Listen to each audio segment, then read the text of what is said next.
Governor గారి చేత అసెంబ్లీలో వాస్తవాలకు విరుద్ధమైనటువంటి అంశాలు అబద్ధాలు చెప్పించడంలో ప్రజలు పరిపాలనా వ్యవస్థల మీద నమ్మకాన్ని దెబ్బతీసే పరిస్థితి ఉందన్నది నిన్నటి ప్రసంగం ద్వారా ప్రజలందరికీ కూడా అర్థమైంది అధ్యక్ష. ప్రధానంగా నేను ఈ మాటలు ఎందుకన్నానంటే నేను మీకు కొన్ని వాస్తవాలు కూడా చెప్తాను అధ్యక్ష.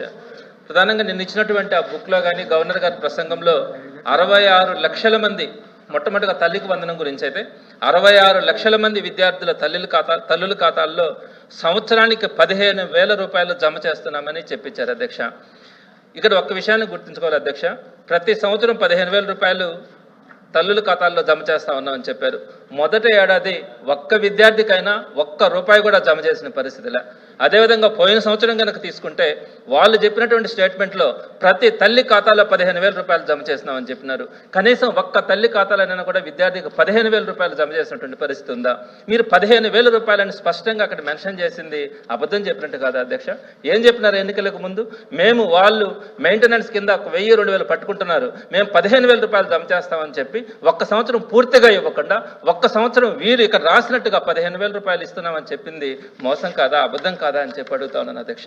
ఇకపోతే రెండవ పాయింట్, అసలు ఏ విషయంతో వీళ్ళు తీసుకున్నారో కానీ 22 ఇయర్స్ తర్వాత అంటే 2047 సంవత్సరానికల్లా ఈ రాష్ట్ర పరిస్థితులు పూర్తిగా మారుస్తాం, సుమారుగా ఆర్థిక వ్యవస్థని 308 లక్షల కోట్లకు చేరుస్తామన్నారు. అంటే ఈరోజు మనకు సుమారుగా 17 లక్షల కోట్లతో మాత్రమే మన ఆర్థిక వ్యవస్థ ఉంది. సో ఇప్పుడు 2 సంవత్సరాలు గడిచిపోయింది.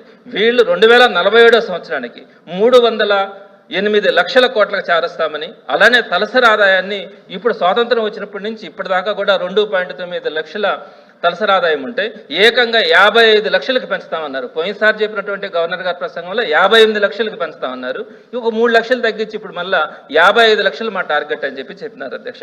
ఇవి ఎవ్రీ ఇయర్ 15% పెంచుకుంటా వీళ్ళు ఈ అంకెలు వేయడం కూడా జరిగింది. ఎక్కడైనా సాధ్యమవుతుంది అధ్యక్ష?